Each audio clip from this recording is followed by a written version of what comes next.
DMAT എന്ന് പറയുന്നത് കേട്ടിട്ടുണ്ടാവുള്ളൂ, എന്താണ് ഇതിനകത്ത് നടക്കുന്നത് ഒരു ഐഡിയ ഉണ്ടാവില്ല. പിന്നെ ഇത് നേരത്തെ വലിയ അത്യാവശ്യം ഹൈഫൈ ആയിട്ടുള്ള ആളുകൾ മാത്രം ചെയ്തുകൊണ്ടിരുന്ന സംഭവം. ഫൈനാൻഷ്യൽ ഭയങ്കരമായിട്ട് ഫണ്ട് മുടക്കേണ്ടവർ ചെയ്യണമെങ്കിൽ ആദ്യമൊക്കെ. ഇപ്പം കോമൺലി ഇപ്പോൾ എല്ലാവർക്കും ഫീസിബിൾ ആയിട്ട് രീതി വരുന്നുണ്ട്.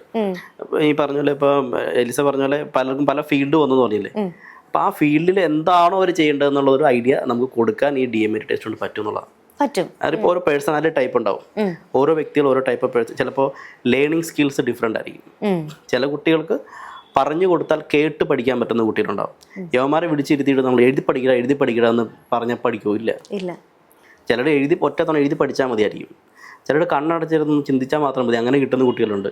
ക്ലാസ്സിലിരുന്ന് ഫോക്കസ് ചെയ്താൽ മാത്രം കിട്ടുന്ന കുട്ടികളുണ്ട്. അവരുടെ ലേണിംഗ് സ്കിൽസ് ഡിഫറെൻറ്റാണ്.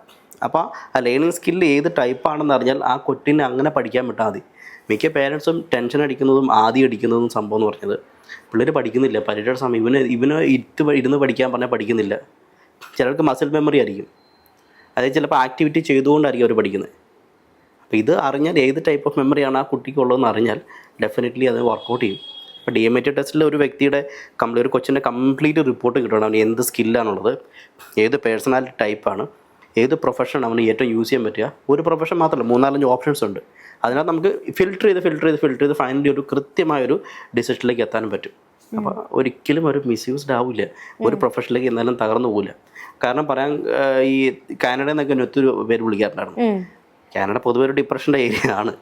പക്ഷെ അവർ അതല്ല, ഫീൽഡിൽ താല്പര്യമില്ല. വീട്ടിൽ നിന്ന് നാട്ടിൽ നിന്ന് പോന്നു, പൈസ മുടക്കി ചെന്നു, എങ്ങനെയെങ്കിലും ആ മുടക്കിയ പൈസ ഊരിക്കൊണ്ട് വരണം.